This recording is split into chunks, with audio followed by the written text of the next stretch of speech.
പലരും എന്നോട് ചോദിച്ചു, എന്തിനാണ് ഇപ്പോൾ ഈ മേജർ ആർച്ച് ബിഷപ്പ് എന്നുള്ള ശുശ്രൂഷയിൽ നിന്ന് പിന്മാറിയത്, ഇപ്പോൾ ചെയ്യണ്ടായിരുന്നു എന്നൊക്കെ. അപ്പോൾ ഞാൻ പറഞ്ഞു,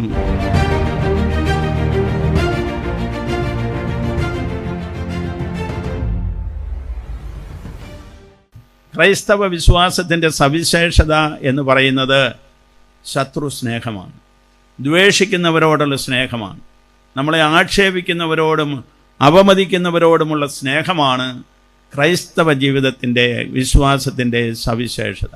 ഇത് പ്രാവർത്തികമാക്കുക പ്രിയമുള്ളവരെ ഈ ലോകത്തിൻ്റെ തത്വശാസ്ത്രത്തിൽ വിശ്വസിക്കുന്നവർക്ക് സാധ്യമല്ല. ഈ ലോകത്തിൻ്റെ തത്വശാസ്ത്രത്തിൽ വിശ്വസിക്കുന്നവർ അവരുടെ താൽക്കാലിക വിജയങ്ങളിലാണ് ആശ്രയിക്കുക. അങ്ങനെയുള്ള താൽക്കാലിക വിജയങ്ങളിൽ ആശ്രയിക്കുന്നവരെ ആകരുത് നമ്മൾ.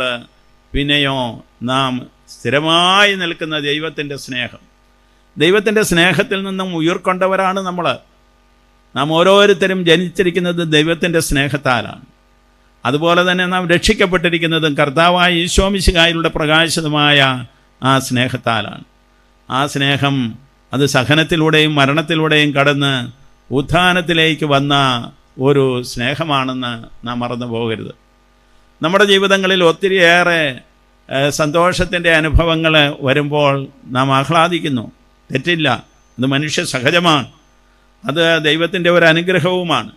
എന്നാൽ ദുഃഖങ്ങൾ വരുമ്പോഴും നമുക്ക് സന്തോഷിക്കാൻ സാധിക്കണം. അവിടെയാണ് നമ്മുടെ ഈ സുവിശേഷത്തിൻ്റെ പ്രത്യേകത, നമ്മുടെ വിശ്വാസത്തിൻ്റെ സവിശേഷത. ഒരു മഹാരാജാവിന് ഒരു ആസ്ഥാന കവി ഉണ്ടായിരുന്നു. ആ ആസ്ഥാന കവി നല്ലൊരു പാട്ടുപാടി രാജാവിനെ ആനന്ദിപ്പിച്ചു. അപ്പോൾ രാജാവ് ആ ആസ്ഥാന കവിക്കൊരു സമ്മാനം കൊടുത്തു. സമ്മാനം സ്വീകരിച്ചു കഴിഞ്ഞപ്പോൾ ആ കവി പറഞ്ഞു, എനിക്കെൻ്റെ അച്ഛൻ ഇതിനേക്കാൾ മനോഹരമായിട്ട് പാടുന്ന ആളുണ്ട് എന്ന് പറഞ്ഞു. എന്നാൽ അച്ഛനെ വിളിക്കുമെന്ന് പറഞ്ഞു. അച്ഛനെ വിളിച്ചു. അച്ഛൻ വന്ന് നല്ലൊരു കീർത്തനം പാടി ദൈവത്തെ സ്തുതിച്ചു. അപ്പോൾ അത് കഴിഞ്ഞപ്പോഴും രാജാവും പാട്ട് മനോഹരമായിരിക്കുന്നു എന്ന് പറഞ്ഞൊരു സമ്മാനം കൊടുക്കാൻ പോയപ്പോൾ ആ രാജാവ് അദ്ദേഹം പറഞ്ഞു, സമ്മാനമൊന്നും വേണ്ട എന്ന്. അപ്പോൾ ആസ്ഥാന കവിയോട് ചോദിച്ചു, എന്താ അച്ഛൻ സമ്മാനം വാങ്ങിക്കാതെ പോയത് എന്ന്. അപ്പോൾ ആസ്ഥാന കവി പറഞ്ഞു, ഞാൻ രാജാവിനെ ആനന്ദിപ്പിക്കാൻ വേണ്ടി പാടി, അച്ഛൻ പാടിയത് ദൈവത്തെ ആനന്ദിപ്പിക്കാനാണ്, ദൈവത്തെ സ്തുതിക്കാനാണ് എന്ന്. അതുകൊണ്ട് അദ്ദേഹം സമ്മാനം വാങ്ങിക്കാറില്ല. രാജാവിൻ്റെ സമ്മാനമല്ല, പിന്നെയോ ദൈവത്തിൻ്റെ സമ്മാനമാണ് അച്ഛൻ അന്വേഷിക്കുന്നത് എപ്പോഴും എന്ന്. ഇതാണ് നമ്മുടെ സവിശേഷത. നമ്മൾ ഈ ലോകത്തിൽ മറ്റുള്ളവരുടേതായ അംഗീകാരങ്ങൾക്ക് വേണ്ടി, അവരുടേതായിട്ടുള്ള പ്രശംസകൾക്ക് വേണ്ടി, അവരിൽ നിന്ന് ലഭിക്കാവുന്ന സമ്മാനങ്ങൾക്കും അതുപോലെ തന്നെ ആദരത്തിനും മറ്റു വിധത്തിലുള്ള എല്ലാവിധത്തിലുള്ള ഉയർച്ചകൾക്കും വേണ്ടി നമ്മൾ നെട്ടോട്ടം ഓടുകയാണ്. അതിനുവേണ്ടി നമ്മൾ ആരെയെല്ലാം സമീപിക്കുന്നു, എന്തെല്ലാം കാര്യങ്ങൾ ചെയ്യുന്നു, അതിനുവേണ്ടി നമ്മൾ മൈലുകൾ താണ്ടി സഞ്ചരിച്ചാലും അതൊരു കൂടുതലായി കരുതുകയില്ല. എന്നാൽ ദൈവത്തെ പ്രസാദിപ്പിക്കുവാൻ, ദൈവത്തിൻ്റെ കൃപയിൽ ജീവിക്കുവാൻ, അവിടുത്താൽ മഹത്വപ്പെടുത്തപ്പെടാൻ നമ്മൾ എത്ര പേരെ ആഗ്രഹിക്കുന്നു. അതാണ് ശരിയായ വിശ്വാസത്തിൻ്റെ സവിശേഷത. മറ്റുള്ളവരുടെ പ്രശംസകളും കീർത്തനങ്ങളും എല്ലാം കേട്ട് മതിമറക്കുകയല്ല, ദൈവം എത്രമാത്രം നമ്മെ മനസ്സിലാക്കുന്നു, ദൈവത്തിലുള്ള നമ്മുടെ വിശ്വാസം എത്രമാത്രം ആഴപ്പെട്ടിരിക്കുന്നു, അവിടുത്തെ മുമ്പിൽ നമ്മൾ എത്രമാത്രം സംപ്രീതരാണ് എന്നതിനെ ആശ്രയിച്ചാണ് ഇരിക്കുന്നത്. ഒരിക്കലെ ശിഷ്യന്മാർ, കർത്താവ് പറഞ്ഞയച്ച ശിഷ്യന്മാരാണ്, അവർ ദൈവരാജ്യം സമീപിച്ചിരിക്കുന്നു, പിശാചുക്കളെ ബഹിഷ്കരിച്ചു, അതുപോലെ തന്നെ രോഗികളെ സുഖപ്പെടുത്തിയൊക്കെ തിരിച്ചു വന്നപ്പോൾ കർത്താവിനോട് അവർ പറഞ്ഞു, കർത്താവേ, അങ്ങയുടെ നാമത്തിൽ പിശാചുക്കൾ പോലും പുറത്തായി എന്ന് പറഞ്ഞ് സന്തോഷിക്കുകയാണ്. അപ്പോൾ കർത്താവ് പറഞ്ഞു, പിശാചുക്കൾ നിങ്ങളുടെ പ്രസംഗത്തിൽ അല്ലെങ്കിൽ നിങ്ങളുടെ പ്രവൃത്തിയാൽ ബഹിഷ്കരിക്കപ്പെട്ടു എന്നുള്ളതിനേക്കാൾ ഉപരി നിങ്ങളുടെ പേര് സ്വർഗത്തിൽ എഴുതപ്പെട്ടിരിക്കുന്നു എന്നുള്ളതിനെ ഓർത്ത് നിങ്ങൾ സന്തോഷിക്കുവിൻ. പ്രിയമുള്ളവരെ, നമ്മൾ ദൈവത്തെ മുൻനിർത്തി നമ്മുടെ കർത്താവായ ഈശോ മിശിഹായിൽ അവിടുത്തെ ആത്മാവിൽ വ്യാപരിക്കുന്നവരാകണം. ക്രൈസ്തവരെന്ന് പറഞ്ഞാൽ ദൈവാത്മാവിൽ ദൈവത്തിൻ്റെ മഹത്വത്തിനു വേണ്ടി മാത്രം ജീവിക്കുന്നവരാണ്. ഈ ജെസ്യൂട്ട്സ് എന്ന് പറയുന്നത് നമുക്കറിയാം, കത്തോലിക്ക സഭയിലെ വലിയ ഒരു സമർപ്പിത സമൂഹമാണ് വൈദികരുടെ. അവരുടെ മോട്ടോ അല്ലെങ്കിൽ മുദ്രാവാക്യം എന്താണെന്ന് ചോദിച്ചാൽ അത് മയോരം ദേയി ഗ്ലോറിയ, ദൈവത്തിൻ്റെ ഉപരിമഹത്വത്തിന് വേണ്ടി, ദൈവത്തിന് വേണ്ടി മാത്രം ജീവിക്കേണ്ടവരാണ് തങ്ങളെന്നുള്ള ആ ഒരേ ഒരു വിശ്വാസത്തിൽ മുന്നോട്ട് പോകുന്നവരാണ് ജെസ്യൂട്ട്സ്, അഥവാ പോകേണ്ടവരാണ് ജെസ്യൂട്ട്സ്. മറ്റു വിധത്തിലുള്ള ലൗകികമായ ഒരു ഉന്നതികളും അവർ തേടുന്നില്ല. സഭയിൽ പരിശുദ്ധ പിതാവ് ഇപ്പോൾ പറയുന്ന പുതുതായ സന്ദേശം എന്താണെന്ന് നിങ്ങൾക്കറിയാം. മാമോദീസ സ്വീകരിക്കുന്ന എല്ലാ ക്രൈസ്തവരും തുല്യ സ്ഥാനമുള്ളവരാണ് ദൈവതിരുമുമ്പാകെ. ദൈവത്തിൻ്റെ തിരുമുമ്പിൽ മാമോദീസ ജ്ഞാനസ്നാനം സ്വീകരിച്ചിട്ടുള്ള എല്ലാ ക്രൈസ്തവരും സമന്മാരാണ്. Hallelujah, hallelujah, hallelujah. നമ്മുടെ വ്യത്യാസം എന്താ?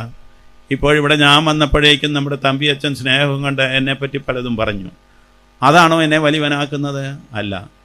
നമ്മെ ഓരോരുത്തരെയും വലിയവനാക്കുന്നത് നമ്മുടെ ജ്ഞാനസ്നാനമാണ്. നമ്മുടെ ജ്ഞാനസ്നാനത്താൽ നാം വീണ്ടും ജനിച്ചു എന്നുള്ളതാണ് നമ്മുടെ ഏറ്റവും വലിയ ഔന്നത്യം. ഏറ്റവും വലിയ ഔന്നത്യം അതാണ്. നമ്മുടെ ജ്ഞാനസ്നാനത്തിലൂടെ നമ്മൾ ദൈവത്തിൻ്റെ മക്കളായി തീർന്നു. ഈ ലോകത്തിൻ്റെ മക്കളായി നമ്മൾ മാതാപിതാക്കന്മാരിലൂടെ ജനിച്ചപ്പോൾ എല്ലാ മനുഷ്യരും നമ്മുടെ സഹോദരി സഹോദരന്മാരായി എന്ന് വരികിൽ നാം ജ്ഞാനസ്നാനം സ്വീകരിച്ചു കഴിഞ്ഞപ്പോൾ നാം എല്ലാവരും കർത്താവിൽ വിശ്വസിക്കുന്നവരുടെ സഹോദരി സഹോദരന്മാരായി തീർന്നു. ദൈവത്തിൻ്റെ സവിശേഷ മക്കളായി തീർന്നു. സൃഷ്ടിയാലേ ദൈവമക്കളായിരുന്നവർ രക്ഷയാലേ ദൈവമക്കളായി തീർന്നു. ഇനി നമ്മളിൽ വസിക്കുന്നത് ദൈവത്തിന്റെ ആത്മാവാണ്, പരിശുദ്ധാത്മാവാണ്. Hallelujah, hallelujah, hallelujah, hallelujah, hallelujah. നമ്മളവരെ ഈ ആത്മാവാണ് എല്ലാവരെയും കർത്താവായ യേശു മിശിഹായിലേക്ക് ക്ഷണിച്ചുകൊണ്ടിരിക്കുന്നത്, ആകർഷിച്ചുകൊണ്ടിരിക്കുന്നത്. ഇതേപ്പറ്റിയാണ് പരിശുദ്ധ പിതാവ് ഫ്രാൻസിസ് പാപ്പ പറയുന്നത്. നിങ്ങൾ ആകർഷണം കൊണ്ട് വേണം സുവിശേഷത്തിലേക്ക് അനേകരെ ആലയിക്കാനെന്ന്. ആകർഷണം കൊണ്ട് നമ്മുടെ ജീവിതത്തിൽ ഈ ദൈവമക്കൾക്കടുത്തുള്ള ചിന്തകളുടെയും സംസാരങ്ങളുടെയും പ്രവർത്തികളുടേതുമായിട്ടുള്ള ഒരു സാക്ഷ്യമുണ്ടാകണം. നമ്മൾ ദൈവികരായി മാറിയിരിക്കുന്നവരാണ്. ഈ ഭൂമിയിലാണെങ്കിലും നമ്മളുടെ അസ്തിത്വം ഇവിടെ ആയിരിക്കുന്നത് ദൈവമക്കൾ എന്നുള്ള നിലയിലാണ്. ദൈവത്താൽ പ്രത്യേകം തിരഞ്ഞെടുക്കപ്പെട്ട് അവിടുത്തെ സ്നേഹത്തിന് സാക്ഷ്യം വഹിക്കുന്നവർ, അവിടുത്തെ സഹനത്തിലൂടെ കടന്നു പോകുന്നവർ, അതുപോലെ തന്നെ അവിടുത്തെ മഹത്വത്തിലേക്ക് പ്രയാണം ചെയ്യുന്നവർ. ഈയിടെ ഒരാൾ, പ്രായം ചെന്നയാളാണ്, മരിച്ചു എന്ന് മകൻ അറിയിച്ചു. ഞാൻ ഉടനെ പറഞ്ഞു, ചാച്ചൻ മരിച്ചോ? 95 വയസ്സുണ്ട്. അപ്പോൾ ഞാൻ പറഞ്ഞു, ദൈവത്തിന് സ്തുതി. ഉടനെ അദ്ദേഹം കരഞ്ഞു. ഞാൻ പറഞ്ഞു, മകനെ കരയണ്ട, നിനക്ക് എത്ര വയസ്സായി? 60 വയസ്സായി. ഞാൻ മൂത്ത മകനായിരുന്നു എന്ന് വരികിലെ ഒരു കാര്യം ഒരു രീതിയിൽ ചിന്തിക്കുക, നമ്മുടെ എല്ലാവരുടെയും പ്രയാണം മരണത്തിലേക്കാണ്. എനിക്ക് 65 ആയതുകൊണ്ട് ഞാൻ പറയുകയാണ്, കൊച്ചുകുട്ടികളോടോ യുവതി യുവാക്കന്മാരോടോ അത്രയും തറപ്പിച്ച് പറയേണ്ടതില്ല. അവർ അത് മനസ്സിലാക്കാൻ കെൽപ്പുള്ളവരായിരിക്കുകയില്ല. കാരണം ജീവിതത്തിൻ്റെ ഒരു ദീർഘയാത്രയുണ്ടെന്നാണ് അവർ ചിന്തിക്കുന്നത്. പക്ഷെ നാം എല്ലാവരും മരണത്തിലേക്ക് യാത്ര ചെയ്യുന്നവരാണ്. അത് നീ ഓർത്തിരിക്കണം. എനിക്ക് നിന്നേക്കാൾ കുറച്ച് വർഷങ്ങളെ ഒരുപക്ഷെ ദൈവം അനുവദിക്കുകയുള്ളൂ. നിനക്ക് കൂടുതൽ വർഷങ്ങൾ കിട്ടിയെന്ന് വരാം. പക്ഷേ അപ്പച്ചൻ 95 വയസ്സ് വരെ ജീവിച്ചല്ലോ. അതുകൊണ്ട് അദ്ദേഹത്തിൻ്റെ യാത്ര സമങ്കളം പര്യവസാനിപ്പിച്ചു എന്ന് നീ ചിന്തിക്കുക. പൗലോസ് ശ്ലീഹ പറയുന്നത് പോലെ നല്ല ഓട്ടം ഓടിയവനാണ്. അപ്പോൾ നമ്മളെ ഇങ്ങനെ മരിക്കുന്നവർ നമ്മെ മുമ്പേ ഓടുന്നവരാണെന്ന് മാത്രം കരുതിയാൽ മതിയെന്ന് ഞാൻ അവനോട് പറഞ്ഞു. അച്ഛാന്ന് എന്നെ വിളിച്ചത്. അച്ഛ പറഞ്ഞ ആ നല്ല വചനത്തിന് നന്ദി. അച്ഛന് വേണ്ടി പ്രാർത്ഥിക്കണം. വരാൻ പറ്റുമെങ്കിൽ വന്ന് മൃതദേഹ സംസ്കാരത്തിൽ സംബന്ധിക്കണമെന്ന് പറഞ്ഞു. ഞാൻ വരാൻ പറ്റാത്ത സാഹചര്യമാണ് എന്ന് പറഞ്ഞ് ഞാൻ അദ്ദേഹത്തെ ആശ്വസിപ്പിച്ചു, പ്രാർത്ഥിച്ചു. അപ്പോൾ ഇതുപോലെ നമ്മളൊരു യാത്രക്കാരാണ് ഇവിടെ. ഈ യാത്രയിലുടനീളം നമ്മൾ ദൈവത്തിൻ്റെ മഹത്വം പ്രകാശിപ്പിക്കുവാൻ നമുക്ക് സാധിക്കണം. ആ ദൈവത്തിൻ്റെ മഹത്വം അത് നമ്മുടെ ജീവിതങ്ങളിലൂടെ പ്രകാശിതമാകണം.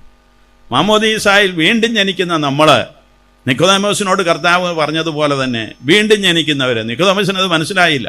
അത് ആത്മാവിലുള്ള ഒരു ജനനമാണ്, അത് ജലത്താലുള്ള ഒരു ജനനമാണെന്ന് അദ്ദേഹം മനസ്സിലാക്കാതെ അദ്ദേഹം വിചാരിച്ചു ഇതൊരു അസാധ്യമായ കാര്യമാണെന്ന്. അപ്പോഴാണ് കർത്താവ് പറയുന്നത്, നീ വീണ്ടും ജനിക്കുന്നില്ലെങ്കിൽ ദൈവരാജ്യത്തിൽ പ്രവേശിക്കുക സാധ്യമല്ല. രണ്ടാമത്തെ ജനനം കർത്താവായ ഈശോ മിശിഹായിലൂടെ ദൈവരാജ്യത്തിലേക്കുള്ള ഒരു ജനനമാണ്. അപ്പോൾ നാം ഇവിടെ ആയിരിക്കുന്നു എന്ന് വരികിലും ഇന്ത്യ മഹാരാജ്യത്തിലായിരിക്കുന്നു എന്ന് വരികിലും നമ്മെ സംബന്ധിച്ചിടത്തോളം ഇന്ത്യ മഹാരാജ്യത്തിൽ നാം ദൈവരാജ്യത്തിലെ അംഗങ്ങളാണ്, ദൈവരാജ്യത്തിൻ്റെ മക്കളാണ്. നമ്മിൽ ഭരണം നടത്തേണ്ടത് ദൈവമാണ്. നമ്മിൽ ചൈതന്യമായി നിൽക്കേണ്ടത് ദൈവാത്മാവിൻ്റെ ചൈതന്യമാണ്. നാം ആ ആത്മാവിൽ ചിന്തിക്കുകയും ധ്യാനിക്കുകയും പ്രാർത്ഥിക്കുകയും പ്രവർത്തിക്കുകയും ചെയ്യുന്നവരാണെന്നുള്ള ഒരു ബോധം നമുക്ക് എപ്പോഴും ഉണ്ടായിരിക്കണം. അതുകൊണ്ട് തന്നെയാണ് സ്ഥൈര്യലേപനത്തിൽ നമുക്ക് ആത്മാവിൻ്റെ അഭിഷേകം കിട്ടുന്നത്. നമ്മുടെ കർത്താവായ ഈശോ മിശിഹ മാമോദീസ സ്വീകരിച്ച സന്ദർഭത്തിൽ പ്രാവിൻ്റെ രൂപത്തിൽ ആത്മാവ് വന്ന് അവിടുത്തെ അഭിഷേകം ചെയ്തു. ദൈവപുത്രനായ അവിടുത്തേക്ക് എന്ത് അഭിഷേകം? അവിടുത്തെ മനുഷ്യത്വത്തിൻ്റെ അഭിഷേകമാണ്.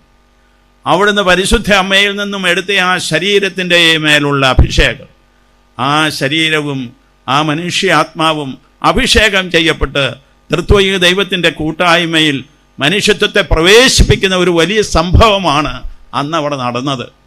അതുവഴിയായിട്ട് മനുഷ്യരെല്ലാവരും ഇതുപോലെ അഭിഷിക്തരാകാനുള്ള ഭാഗ്യം ലഭിച്ചു. പ്രിയമുള്ള സഹോദരി സഹോദരന്മാർ, നമ്മുടെ കർത്താവായ ഈശോ മിശിഹായുടെ മാമോദീസായിൽ സംബന്ധിച്ചതാണ് സ്ഥൈര്യലേപനത്തിലൂടെ നമ്മളിലും സംഭവിക്കുന്നതെന്ന് മനസ്സിലാക്കിക്കൊണ്ട് നാം ആത്മാവിൽ അഭിഷേകം ചെയ്യപ്പെട്ടത്. ഇവിടെ അഭിഷേക അഗ്നിയാണ്. എന്താണ് ഈ അഗ്നി? ആത്മാവിൻ്റെ അഗ്നിയാണ്.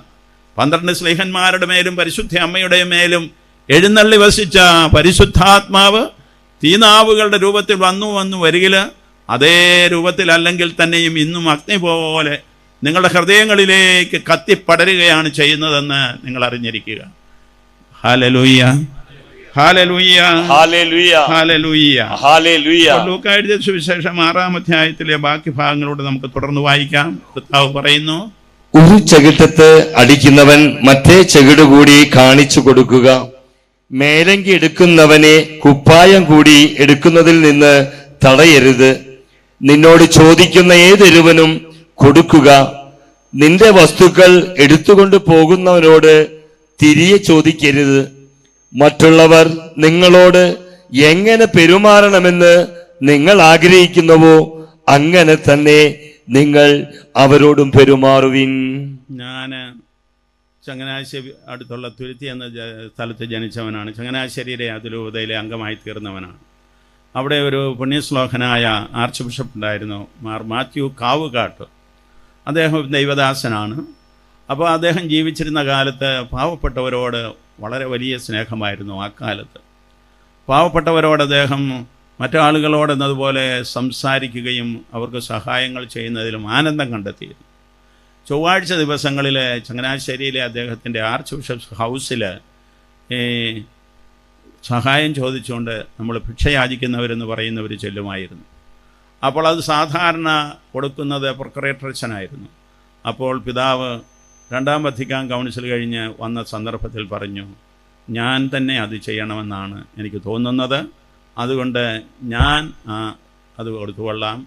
എല്ലാ ചൊവ്വാഴ്ച ദിവസവും ഞാനൊരു കസേരയിൽ അവിടെ ഇരുന്നു കൊണ്ട് അവരെ എൻ്റെ അടുത്തേക്ക് വിട്ടാൽ മതി, പണം എൻ്റെ വെച്ചിരിക്കുക എന്ന്. അപ്പോൾ അന്നത്തെ കാലത്ത് കൊടുക്കുന്നത് 50 പൈസയാണ് എന്ന് പറഞ്ഞാൽ 1 രൂപയുടെ പകുതി 50 പൈസ അത്രമേ കൊടുക്കൂ സാധാരണഗതി. അതിന് ഇന്നത്തെ ഒരു 5 രൂപയുടെ എങ്കിലും വിലയുണ്ട്, ഒരുപക്ഷെ അതിൽ കൂടുതൽ വിലയുണ്ടെന്ന് വേണമെങ്കിൽ പറയാൻ സാർ. അത് കൊടുക്കുകയാണ്. അത് വാങ്ങിച്ചുകൊണ്ട് ഓരോരുത്തരും പോകും.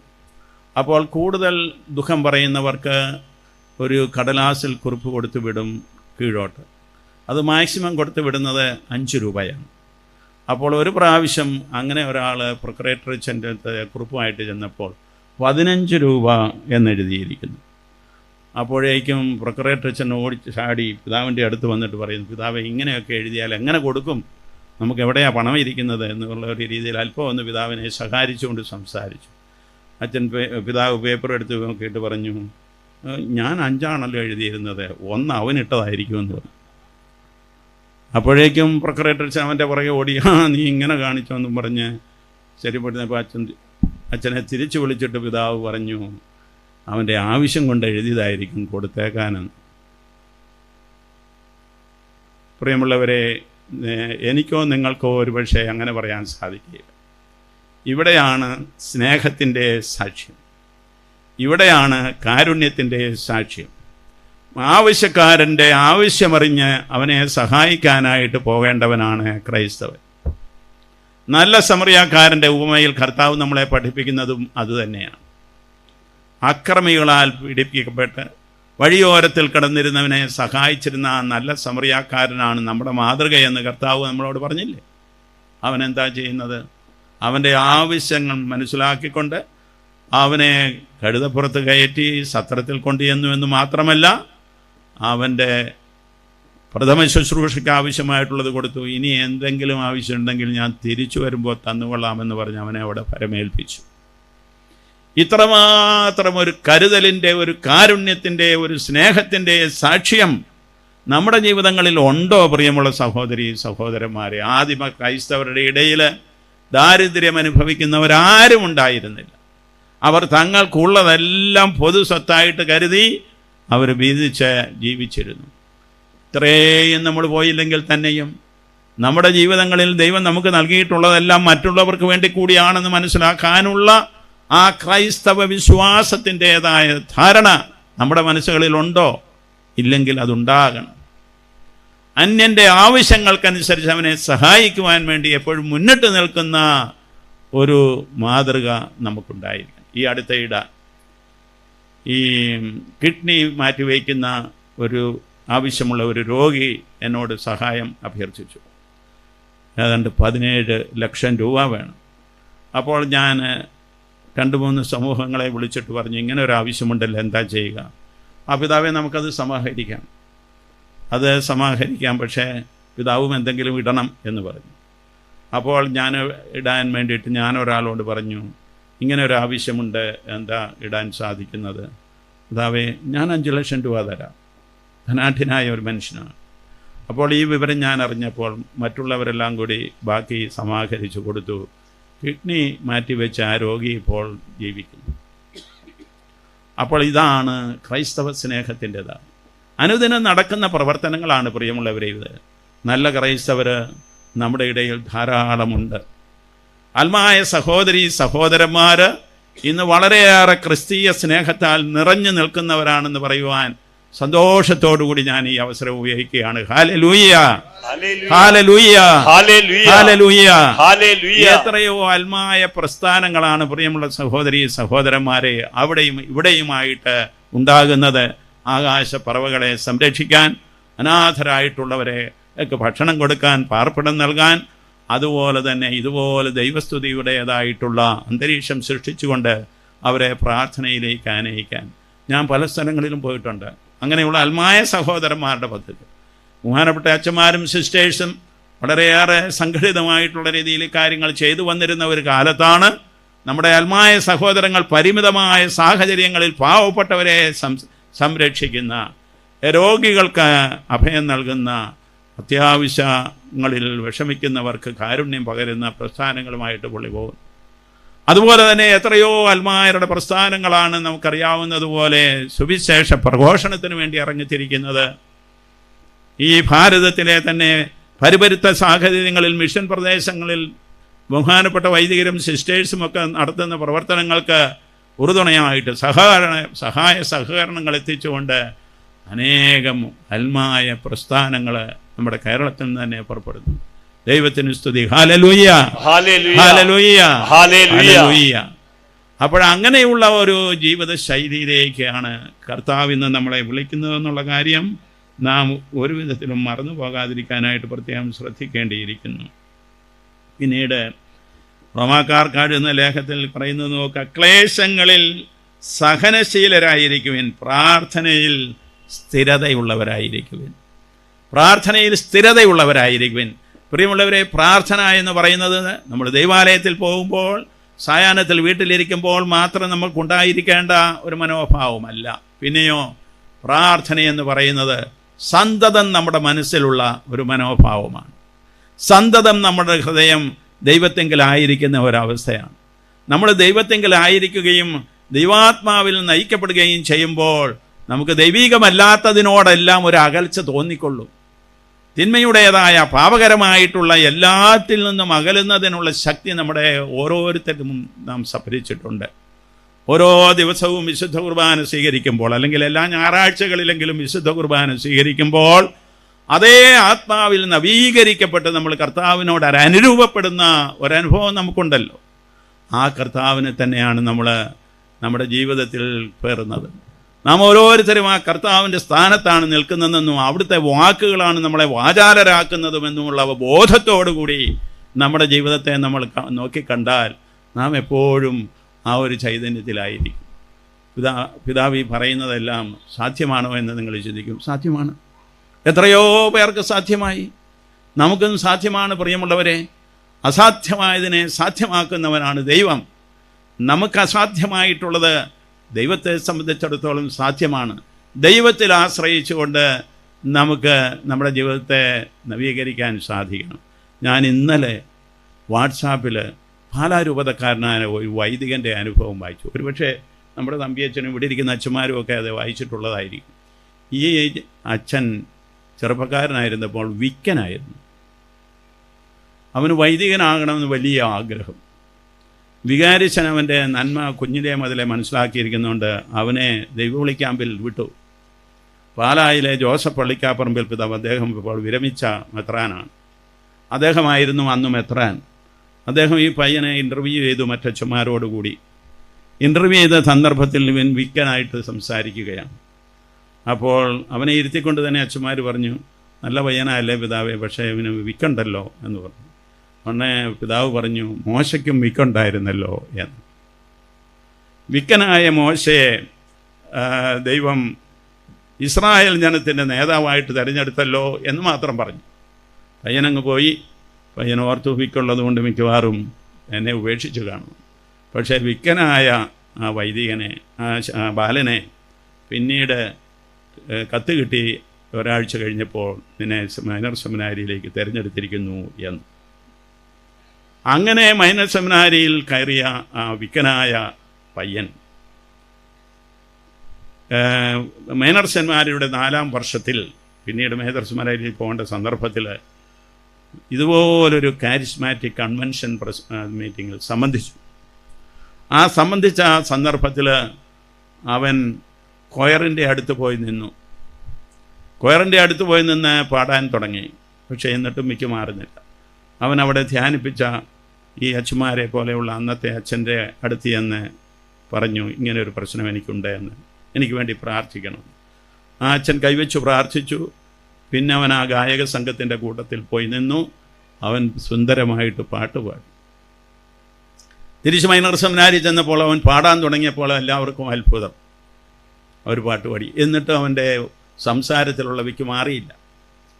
അവൻ മേജർ സെമിനാരിയിലേക്ക് പോയി. ഇവൻ വിക്കനായിരുന്നു എന്ന് വരികിലും സഹപാഠികളെല്ലാം അവനെ പ്രോത്സാഹിപ്പിച്ചു. സൽസ്വഭാവിയായിരുന്നു അവൻ. മറ്റു വിധത്തിലുള്ള യാതൊരുവിധ തിന്മകളുമില്ല. എല്ലാവരെയും സ്നേഹിക്കുന്ന ഒരു ശമാശൻ. അതുകൊണ്ട് എല്ലാവരും അവനെ പ്രോത്സാഹിപ്പിച്ചു. എന്നിട്ട് എന്ത് സംഭവിച്ചു? അരിമറ്റത്തിൽ എന്ന് പറയുന്ന ഒരച്ഛൻ അവനോട് പട്ടം സ്വീകരണത്തിക്കുന്നതിന് മുമ്പ് പറഞ്ഞു, നീ ഒരു കാര്യം ചെയ്യുക, പിതാവ് നിൻ്റെ മേൽ കൈവച്ച് പ്രാർത്ഥിക്കുന്ന ആ സന്ദർഭത്തിൽ നീ കർത്താവിനോട് എൻ്റെ വിക്ക് മാറ്റി തരണമെന്ന് പ്രാർത്ഥിക്കുക.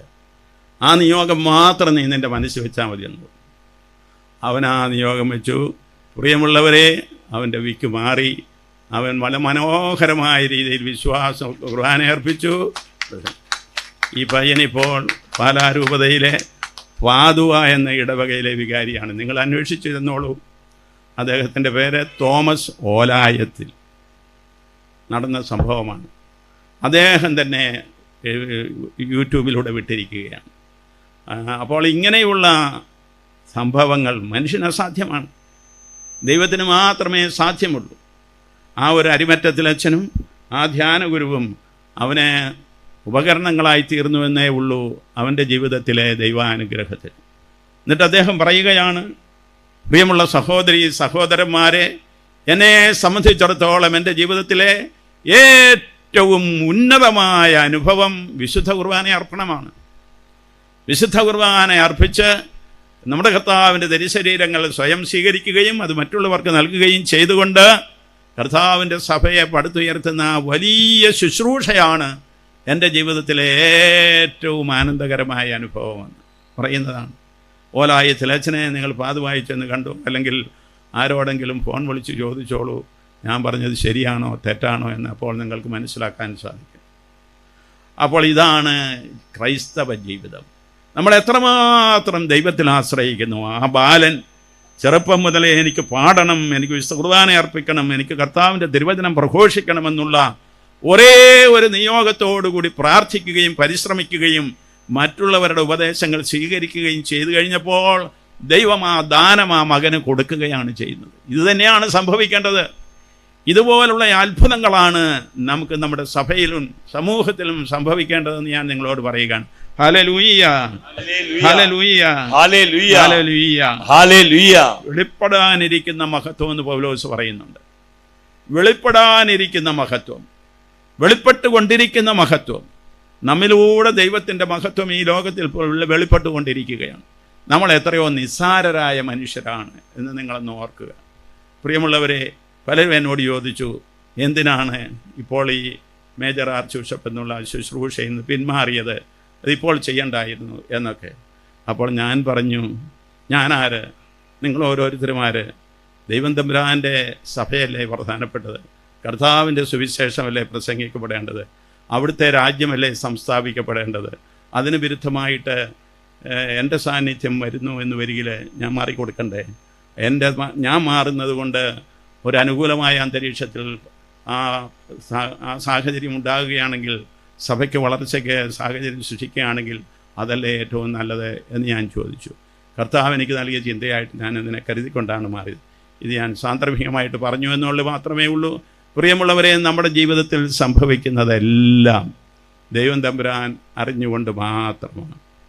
ദൈവം തമ്പുരാൻ നമുക്ക് നൽകുന്ന ചിന്തകളുടെ അടിസ്ഥാനത്തിൽ നമ്മളെ തന്നെ നമ്മൾ മുന്നോട്ട് കൊണ്ടുപോകാൻ തയ്യാറാകണം. നാം ഒരിക്കലും കർത്താവിൻ്റെ സുവിശേഷത്തിനോ അവിടുത്തെ രാജ്യത്തിൻ്റെ വളർച്ചയ്ക്കോ തടസ്സമായി നിൽക്കാൻ പാടില്ല. നമ്മൾ വെറും ഉപകരണങ്ങൾ മാത്രമാണ്. ഞാൻ പറഞ്ഞു, ഫ്രാൻസിസ് പാപ്പായുടെ സന്ദേശം, അതായത് മാമോദീസ സ്വീകരിക്കുന്ന എല്ലാ ക്രൈസ്തവരും തുല്യരാണ്. എല്ലാ ക്രൈസ്തവരും തുല്യരാണെങ്കിൽ ആ തുല്യതയുടെ ഇടയിലെ ഈ വ്യത്യാസം എന്താണ്? ചിലർ സമർപ്പിതരാണ്, അല്ലെങ്കിൽ സന്യാസികളാണ്, സന്യാസിനികളാണ്, വേറെ ചിലർ വൈദികരാണ്, മറ്റു ചിലർ മെത്രാന്മാരാണ്. മെത്രാന്മാരുടെ ഇടയിൽ തന്നെ പദവികളുണ്ട്, മാർപ്പാപ്പയാകുന്ന ആളുണ്ട്. ഇങ്ങനെയൊക്കെയുള്ള വ്യത്യാസങ്ങൾ എന്താണ്? അതാണ് സവിശേഷ വരങ്ങളും ദാനങ്ങളും കൃപകളും. പ്രിയമുള്ളവരെ, ഇതെല്ലാം ദൈവം നൽകുന്നത് അവരുടെ മഹത്വത്തിന് വേണ്ടിയിട്ടല്ല, വൈദികനാകുന്നവൻ്റെ മഹത്വത്തിന് വേണ്ടിയിട്ടല്ല അവൻ ആ ദാനം നൽകപ്പെട്ടിരിക്കുന്നത്. പൗരോഹിത്യം എന്ന് പറയുന്ന ദാനം അവനിലൂടെ ദൈവജനത്തിന് വേണ്ടിയിട്ടുള്ള ഒരു ശുശ്രൂഷയ്ക്ക് വേണ്ടിയാണ്. അവനിലൂടെ ദൈവജനത്തിന് വേണ്ടിയുള്ള ഒരു ശുശ്രൂഷ. ആ ശുശ്രൂഷ നിർവഹിക്കപ്പെടുന്നത് വരെ അവനും ദൈവജനവും വിശുദ്ധീകരിക്കപ്പെടുകയാണ്, ദൈവമക്കളുടെ പൂർണ്ണതയിലേക്ക് വളരുകയാണ് ചെയ്യുന്നത്. എളിയ ദാസന്മാർ മാത്രമാണ്. നിങ്ങളെന്നെ കർത്താവെന്നും ഗുരുവെന്നും വിളിക്കുന്നു. ശരിയാണത്. ഞാൻ കർത്താവാണ്, ഗുരുവാണ്, ഞാൻ ദൈവപുത്രനാണ്, മനുഷ്യനായവനാണ്, നിങ്ങളുടെ നാഥനും ഗുരുവുമായിട്ട് അയക്കപ്പെട്ടിരിക്കുന്നവനാണ്. എന്നാൽ ഞാൻ നിങ്ങളുടെ നാഥനും ഗുരുവുമാണെങ്കിൽ പോലും ഞാൻ ചെയ്യുന്നത് എന്താണ്? ഞാൻ നിങ്ങളുടെ പാദങ്ങൾ കഴുകുന്നു. എന്നുവരികിൽ നിങ്ങൾ അത്രമാത്രം നിങ്ങൾ പരസ്പരം പാദങ്ങൾ കഴുകാൻ കടപ്പെട്ടിരിക്കുന്നു എന്ന് നിങ്ങൾ ചിന്തിക്കുക. പരസ്പരം പാദങ്ങൾ കഴുകേണ്ടവരാണ് നമ്മൾ. അത് പാപ്പായാലും മെത്രാന്മാരായാലും വൈദികരായാലും സമർപ്പിതരായാലും അൽമായ സഹോദരി സഹോദരന്മാരായാലും കുബേരന്മാരായാലും കുചേരന്മാരായാലും രോഗികളായാലും പീഡിതരായാലും ഭിന്നശേഷിക്കാരായാലും ആരായാലും പരസ്പരം സ്നേഹിക്കും. എല്ലാവരും കർത്താവിൻ്റെ സന്നിധിയിലുള്ള തുല്യതയിൽ പരസ്പരം ശുശ്രൂഷ ചെയ്ത് മനോഹരമായ ദൈവരാജ്യത്തിൻ്റെ കൂട്ടായ്മ സൃഷ്ടിക്കാൻ വിളിക്കപ്പെട്ടിരിക്കുന്നവരാണെന്നുള്ള ബോധ്യം പ്രിയമുള്ളവരെ നമുക്കുണ്ടാകണം. നാം ആരും ആരുടെയും മേലല്ല, ഒരുവനും മറ്റൊരുവൻ്റെ മേലല്ല, എല്ലാവരും സന്തുലിതാവസ്ഥയിൽ സമന്മാരാണെന്നുള്ള ബോധ്യത്തോടുകൂടി ആദരിക്കുക, ബഹുമാനിക്കുക, ശുശ്രൂഷ ചെയ്യുക, സഹായിക്കുക, സഹകരിക്കുക, സ്നേഹത്തിൽ കൂട്ടായ്മയിൽ കൊണ്ടുപോകുക. ഇത് നമുക്ക് കഴിയണം. നാം എത്ര ധൃതിയിൽ പോകുന്നുവെന്ന് വരികിലും ഒരാവശ്യക്കാരനെ കണ്ടാൽ ആ ആവശ്യക്കാരനെ സഹായിക്കാൻ നമുക്ക് കഴിയണം. പ്രിയമുള്ളവരെ, ഈ ചിന്ത ഇത് നമുക്കെല്ലാവർക്കും ഉണ്ടായിരിക്കും. ഇത് നമ്മൾ ഈ പ്രശ്നങ്ങളിൽ നമ്മൾ കേൾക്കുന്നുണ്ട്, പക്ഷെ പ്രാവർത്തികമാക്കുക പ്രയാസം. ആ പ്രയാസമാണ് നമ്മൾ നേരിടേണ്ടത്. ആ പ്രയാസത്തെ മറികടന്ന് നമ്മുടെ സ്നേഹത്തിൻ്റെയും കാരുണ്യത്തിൻ്റെയും സന്ദേശം നമുക്ക് കൊടുക്കാം. അപ്പോഴാണ് കർത്താവിൻ്റെ സുവിശേഷം ആകർഷിതമായി തീരുന്നത്. അത് മറ്റുള്ളവർക്ക് ആശ്ലേഷിക്കുവാനുള്ള ഒരു ചൈതന്യം ഉണ്ടാകുന്നത്. ഞാൻ ഇവിടെ 2-3 ക്രൈസ്തവ സഹോദരന്മാരോട് ഞാൻ പറഞ്ഞു, നിങ്ങളുടെ വിശ്വാസങ്ങളോട് ചേർന്ന് പോകുന്നതാണ് ക്രൈസ്തവ ചിന്ത. നിങ്ങൾ അഹം ബ്രഹ്മാസ്മി തത്വമസി എന്ന് പറയുന്നു.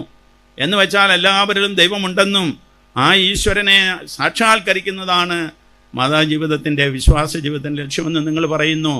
അത് മറ്റൊരു രീതിയിൽ അത് മറ്റൊരു രീതിയിൽ വെളിപ്പെടുത്തപ്പെട്ട് കിട്ടിയിരിക്കുന്നതാണ് ക്രൈസ്തവരുടെ വിശ്വാസം.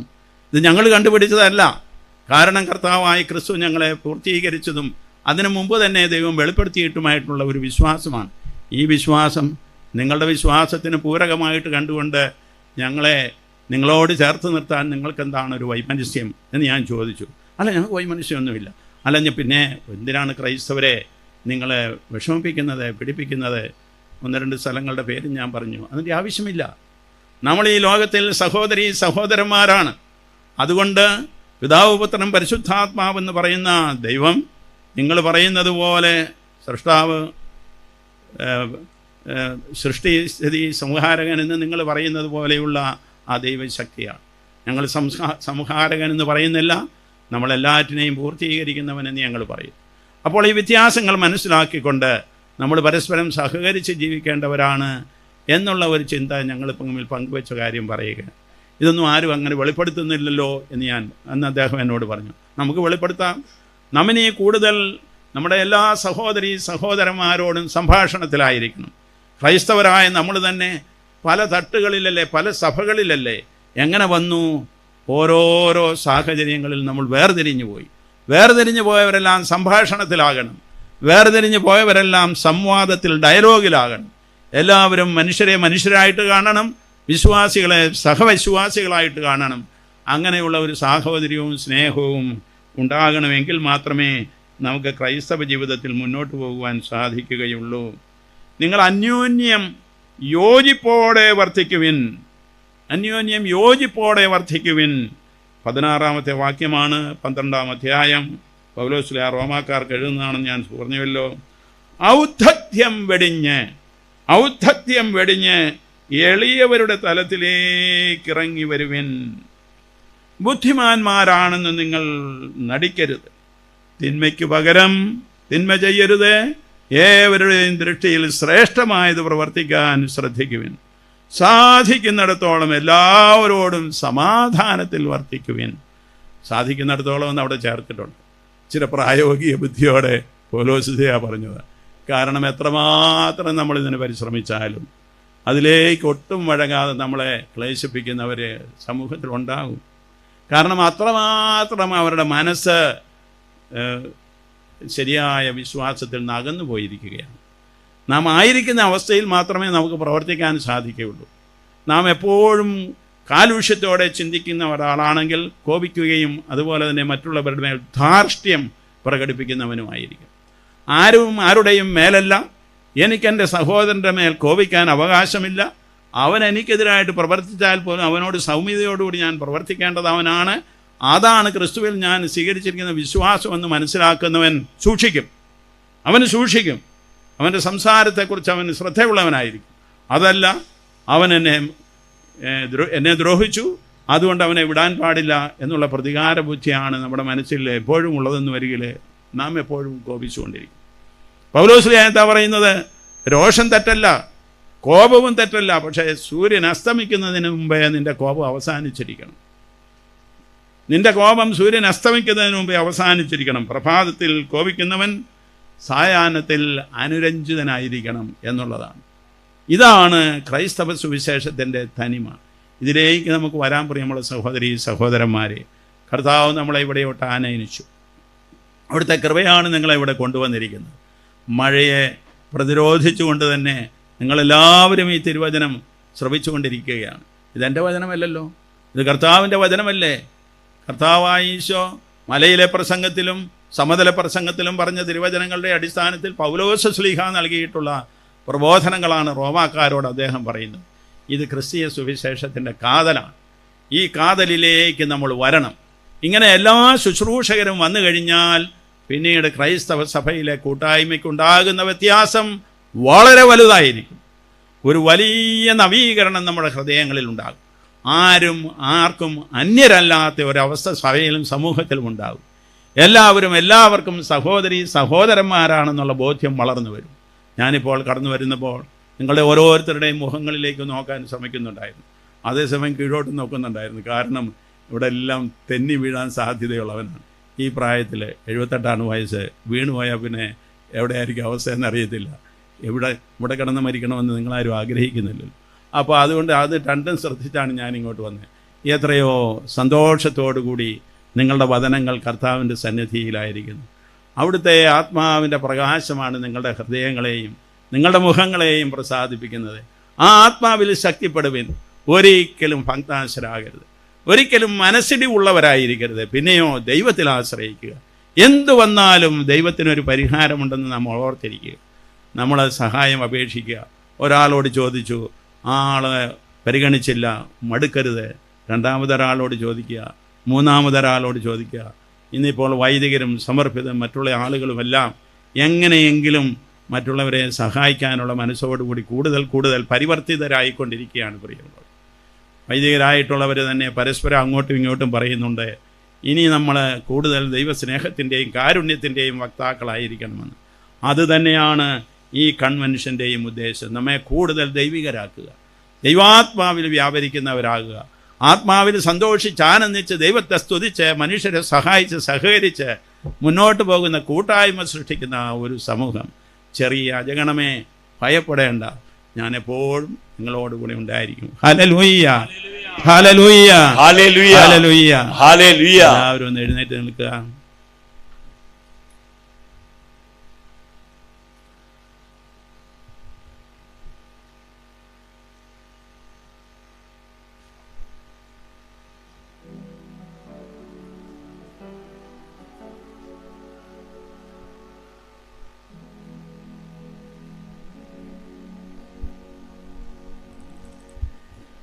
പിതാവായ ദൈവമേ, ഞങ്ങളങ്ങയെ സ്തുതിക്കുന്നു, ആരാധിക്കുന്നു, അങ്ങയെ മഹത്വപ്പെടുത്തുന്നു.